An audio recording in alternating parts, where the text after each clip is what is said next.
환상. 오늘은 이제 첫 번째 환상에 대해서 좀 나누겠습니다. 살구나무 가지를 왜 하나님이 보여주셨을까? 이게 에레미야 시대와 무슨 관계가 있을까? 이게 오늘날 어려운 시대를, 에레미야 시대를 우리가 살아가고 있는데 우리에게도 어떤 그런 말씀이신가라고 하는 것을 우리가 좀 보기 원해요. 여러분, 하나님께서 살구나무 가지를 보여주면서 하신 말씀이 있어요. 그게 뭐냐면 반드시 이루어질 것이다. 반드시 이루어진다는 거예요. 반드시 이루어진다는 것은 여러 가지 의미가 있죠. 하나님께서 말씀하신 것이 반드시 이루어질 것이다 라고 하는 뜻이 가장 강한 뜻이죠. 여러분, 왜 살구나무 가지를 보여줬습니까? 이 팔레스타인 지방에서는 이 살구나무는 우리나라 매화처럼 추운 겨울인데도 꽃을 피우면서 가장 먼저 일찍 봄을 예고해주는 이 나무가 뭐냐면 살구나무예요. 다른 나무들은 아직도 추위에 움츠려들고 있을 때 이 살구나무는 생명력을 자랑하면서 아름다운 꽃을 먼저 피운다는 거예요. 그래서 이스라엘 사람들은 이 나무의 이름을 히브리어로 뭐라고 지었느냐 하면 샤케드라고 하는 이름으로 불렀어요. 이 샤케드라고 하는 이 히브리 살구나무라고 하는 이 나무의 뜻이 뭐냐 하면 그것은 지킨다라고 하는 뜻이에요. 지킨다. 지킨다. 하나님께서 왜 여러 가지 환상이 있는데 살구나무 가지 환상을 뚱딴지같이 갑자기 에레미야에게 보여주셨느냐 하면 살구나무 가지를 보여주시는 것은 뭐냐면 보게 하신 것은 장차 추운 겨울 혹한과 같은 어려움이 이스라엘에게 임할 것이다. 그러나 살구나무를 지켜주신 것처럼 이 어려움 속에서도 하나님의 백성들을 내가 지켜준다. 지켜준다는 거예요. 내가 내 말을 반드시 지킬 것이다. 이것을 약속하고 있는 것이 바로 뭐냐면 이 살구나무 가지 환상에 대한 의미예요. 여러분, 예레미야가 사역을 할 때는 따뜻한 봄철과 같은 시대가 아닙니다. 싱그러운 여름철도 아니에요. 찬바람이 불고 눈보라 같은 혹독한 겨울과 같은 이스라엘에 무슨 겨울이 있습니까? 그런데 시대가 그렇다는 거예요. 하나님의 종으로 부름을 받아서 하나님의 말씀을 외치는데 사람들이 듣지를 않는 거예요. 하나님께서 이대로 너희들이 회개하지 않으면 심판하신다 그렇게 말씀하셨지만 거짓 선지자들은 아니야, 하나님이 우리를 이곳으로 옮기셨고 하나님이 우리를 당신의 백성 삼으셨는데 하나님께서 이 환경 가운데서 우리를 건지실 거야 그러면서 거짓 평안을 그들은 외쳤어요. 여러분, 사람들이 거짓 선지자들의 말만 듣지 에레미야의 말을 듣지를 않는 거예요. 모두가 에레미야의 말이 잘못됐다고 비웃고 손가락질하는 거예요. 그럴 때에 에레미야도 여러분 믿음이 흔들릴 수 있지 않겠어요? 야, 정말 내가 이거 외치는 게 이게 옳은 일인가? 모두가 그렇지 않다고 하는데 이거 나만 그렇다고 하는 것이 과연 맞는 것일까?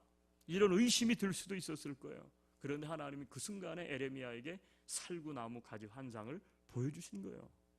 반드시 이루어진다. 그러나 내가 이 백성을 회개케 하기 위해서 고난을 주지만 반드시 내 약속, 이 민족을 내가 책임진다. 여러분, 에레미야는 살구나무 가지 환상을 어떻게 돼? 그 후로 하나님 말씀을 외칠 때마다 떠올렸어요. 한 겨울과 같아요. 시대가. 그런데 하나님께서는 살구나무 가지를 지켜주시고 꽃을 피게 반드시 그렇게 하실 것이다. 이것을 에레미야는 계속해서 붙잡고 기도했다는 거예요. 기억했다는 거예요. 여러분, 그래서 에레미야는 결코 한 발자국도 뒤로 물러서지 않게 되었습니다. 여러분, 우리가 믿음의 사람 다윗도 그래요. 그는 눈물의 골짜기를 지났습니다. 다윗을 많은 사람들이 조롱하고 비웃었어요. 그런데 시편 22편 8절에 보면 사람들이 다윗을 향해서 조롱하고 비웃을 때에 고백했던 그의 믿음의 고백이 시편 22편 8절에 기록되어 있는데 거기에 이렇게 이야기했어요. 그가 여호와께 의탁하니 구원하실걸, 그를 기뻐하니 건지실걸 하나이다. 사람들이 지금 이 다윗이 고난을 당하고 있는데, 그래? 네가 하나님을 믿고 하나님을 붙잡고 있어? 그러면 네가 하나님을 의탁하니까 너 하나님이 너를 구원할 거 아니야. 예. 네가 그렇게 찬양으로 하나님을 기뻐하니, 예? 그가 너를 건지실 거 아니야. 그런데 너 왜 그렇게 고난 가운데 계속 있는 거야? 너희 집안의 문제는 왜 그게 계속해서 그렇게 반란이 끊이질 않고 비웃고 조롱했다는 거예요. 모두가 다윗의 믿음이 잘못됐다고 손가락질했다는 거예요. 여러분, 한마디로 다윗의 신앙생활도 어떻게 보면 한겨울이었음을 보여주고 있어요. 그렇지만 다윗은 뒤로 물러서지 않았습니다. 그럴수록 더욱 철저하게 하나님을 의지했어요. 왜냐하면 다윗도 에레미야가 살구나무 환상을 본 것과 같은 확신을 가지고 있었기 때문인 줄로 믿습니다. 사랑하는 여러분, 우리 인생이 마치 지금 갑자기 임한 겨울처럼 우리 삶이 힘들고 어렵죠. 우리 민족도 마찬가지 아닙니까? 장로님 기도한 것처럼 북풍한설, 지난주 우리가 본 것처럼 이 끓는 가마와 같이 이게 기울어져 가고 있고, 도대체 이런 시대에 우리가 어떻게 삶을 살아야 되나? 무슨 감사가 이런 시절에 나올까? 이렇게 질문을 던지는 분이 있을지도 모르겠어요. 목사님, 우리 가정에 일어나는 일들을 보세요. 무슨 감사가 나옵니까? 추수는 무슨 추수할 것도 없는데 무슨 감사가 나옵니까? 내가 믿음 생활한다고 했더니 이민 와서 우리 가정은 한국에 있는데 믿지 않는 우리 식구들이 하는 얘기가 뭐 예수 믿는다더니 왜 그렇게 삶이 안 풀리나? 뭐 이런 손가락질 하는데 아무도 나를 알아주지 않는 것 같고. 여러분, 우리도 어때요? 이런 의구심이 들 때가 있지 않겠습니까? 정말 하나님이 살아계신가? 하나님이 나를 사랑하시는가? 하나님이 나를 정말 구원하실 것인가? 우리 민족을 하나님께서 기억하고 계신 건 맞나? 여러분, 그럴 때 우리도 이 추수감사절에 예레미야가 보았던 그 살구나무를 보아야 될 줄로 믿습니다. 그리고 다윗처럼 하나님을 의지해야 될 줄로 믿습니다. 하나님께서는 끝까지 나를 지켜주시고 하나님의 약속 반드시 이루실 것이다. 샤켓, 지키시고 이루신다. 완성하시는 하나님, 성취하시는 하나님. 지금은 우리가 앞을 내다볼 수 없지만 나를 향한 하나님의 계획이 반드시 있기 때문에 하나님께서 이 고난 가운데에서도 나의 인생을 이끌어가고 계신다. 여러분, 그 사실을 믿으시기를 주 예수의 이름으로 축복합니다. 그러니까 우리에게 필요한 건 뭐예요? 살구나무 가지 환상이 필요한 거예요. 살구나무 가지. 여러분, 개역성경에는 사실 살구나무로 이렇게 오늘 읽은 우리 본문이 번역되어 있는데, 우리가 살구나무를 모르는 분도 있고 아는 분들도 있죠. 근데 이 살구라고 번역된 이 단어는 좀 전에 말씀드린 것처럼 샤케도 이렇게 번역이 됐는데, 이게 사실은 우리가 알고 있는 살구가 아니에요. 이게 알몬드 추리예요. 알몬드. 아마 여러분, 우리 여기는 알몬드 우리 잘 아니까, 알몬드도 복숭아 계통의 같은 계열 아닙니까? 근데 이것이 우리말로 정확한 것은 감복숭아 이렇게 번역이 돼 있더라고요. 감복숭아. 이게 장미과 낙엽 소교목으로 소아시아가 원산지래요. 그리고 팔레스타인에서 아주 흔하게 볼 수 있는 나무인데, 이 감복숭아는 다른 말로 말하면 편도라고 이렇게 부른다고 합니다. 편도. 그런데 우리가 알고 있는 쉬운 것은 뭐냐면 알몬드예요. 아몬드.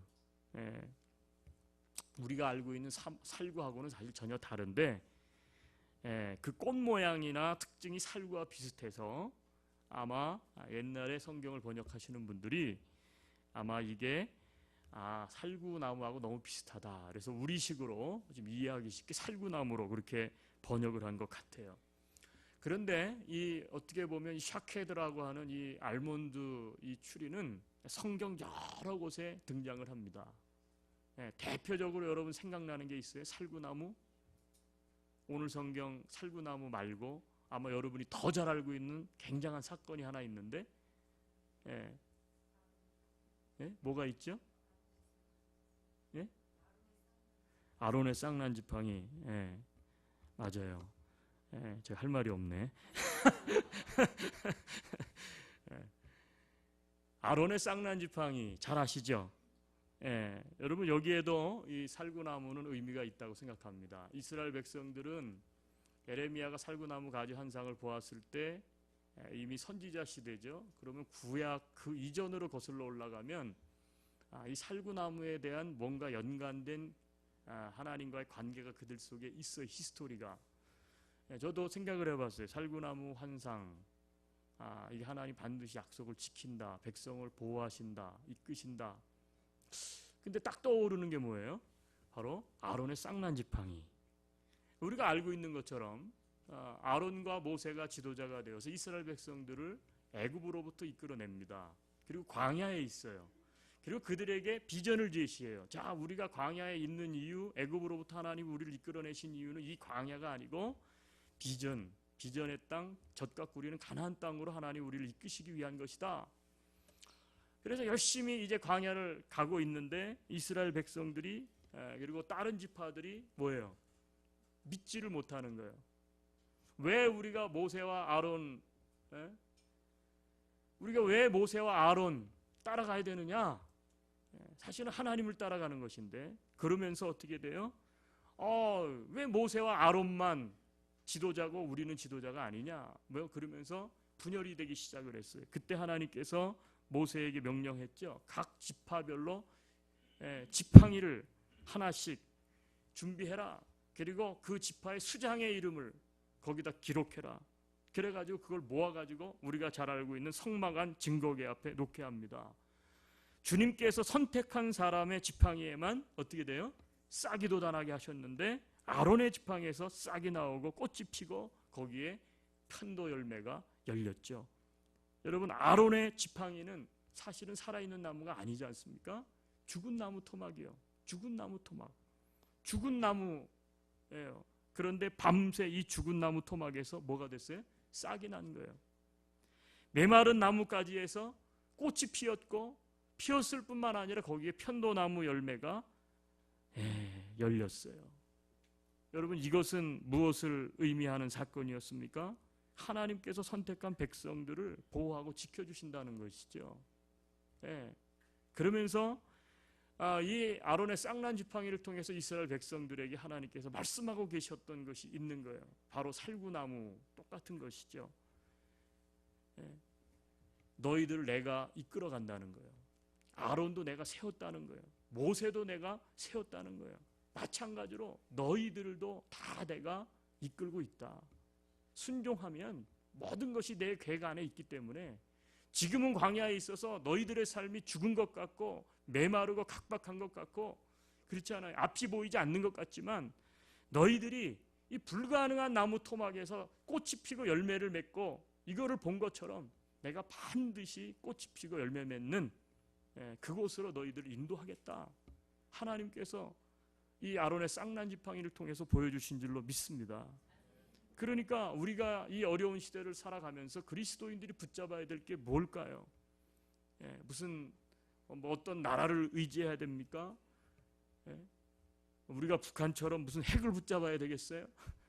우리 그리스도인들은 이 세상 속에서 있는 어떤 것이 아니라 이 세상을 통째로, 그렇죠? 통째로 심판하실 수도 있고요.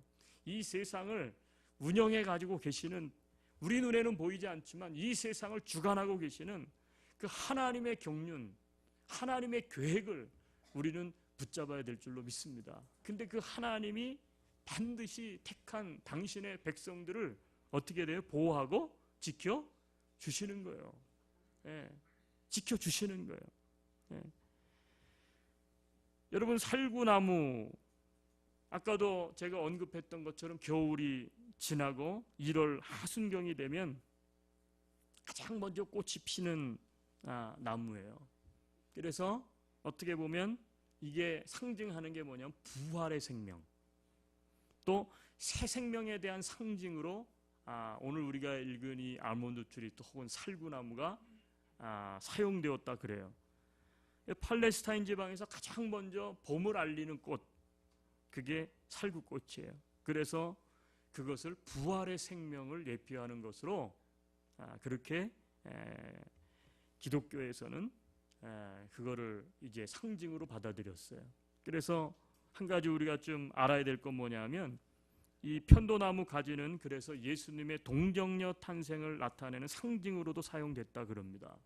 그래서 중세기에는 이태리어로 이 아몬드를 의미하는 단어가 뭐냐면 만도릴라라고 하는 것인데, 예수님이나 마리아 상을 이렇게 그림을 그리거나 만들어 놓은 거 보면 그 주변 뒤편에 뭐가 있어요? 동그란 타원형으로 된 원이 있죠. 우리는 그걸 홀리 서클이라고 불러요. 뒤에 뭔가 이렇게 거룩함을 나타내는. 근데 그게 알고 봤더니 그게 아몬드의 모양을 상징하는 것이라 그래요. 그게 무엇입니까? 부활과 생명의 주인이다라고 하는 뜻이죠. 여러분, 하나님은 죽은 우리를 다시 살리시는 생명의 하나님이신 줄로 믿습니다. 우리가 무슨 이유 때문에 감사해야 됩니까? 오늘 추수감사절인데 아마 우리들에게는 이런 질문이 있을 거예요. 목사님, 우리는 도시화되어 있는 세상 속에 살아가고 있는데, 아니 우리는 뭐 추수 할 게 없어요. 뭐 추수할 게 있다면 우리 교회 권사님들이 백야드에 조금 뭐 이렇게 토마토 심고 고추 심고 해서 뭐 좀 거둔 거, 뭐 우리는 그것도 없고 뭐 텃밭도 없는데 도시인들인데 무슨 우리에게 추수할 게 있습니까? 뭐 그런 생각들을 할 수 있는지 모르겠어요. 어려운 시대를 살아갔는데 무슨 뭐 거둘 게 있기는 아예 없어서 지금 아주 이게 오락가락하고 지금 인생이 지금 굉장히 괴롭고 힘든데 무슨 추수감사절입니까? 여러분, 그런 이유를 다 떠나서 우리 그리스도인들이 하나님 앞에 감사할 이유가 없을까요? 있어요. 그게 뭐예요? 나에게 생명 주신 하나님이 계시잖아요.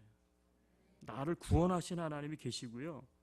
부활과 생명의 그 믿음을 우리가 붙잡을 때 나를 죽은 자 가운데서 살리실 부활의 하나님, 내 인생의 주인, 이 세상의 창조주 하나님, 그 하나님을 만나게 된 것이 추수감사절에 어떻게 보면 가장 큰 감사의 조건이 아니겠어요? 아멘이세요? 여러분, 하나님은 죽은 우리를 다시 살리시는 생명의 하나님이십니다. 그렇기 때문에 힘들어도 어려워도 여러분 낙심하지 마십시오. 포기하지 마십시오. 절망하지 마십시오. 다시 일어나실 수 있게 되기를 바랍니다. 그래서 오늘 이 살구나무 가지 환상을 통해서 하나님은 우리가 이 어려운 시대를 살아가면서도 불구하고 하나님 앞에 감사할 이유가 있다. 우리가 그렇다면 어떤 신앙을 가져야 되는가? 저는 살구나무 가지 신앙이 필요하다고 믿습니다. 살구나무 가지 신앙은 어떤 신앙입니까? 첫째는 하나님은 반드시 말씀을 어떻게 한다고요?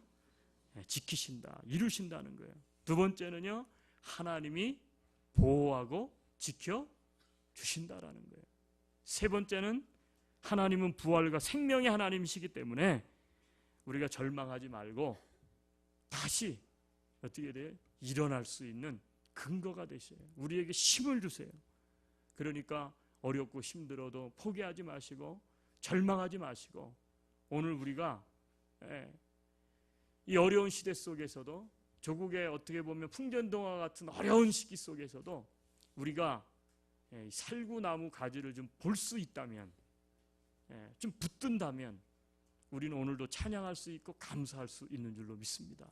여러분, 그 믿음이 우리 모두에게 있게 되기를 주님의 이름으로 축복합니다. 우리 잠깐 눈을 감읍시다.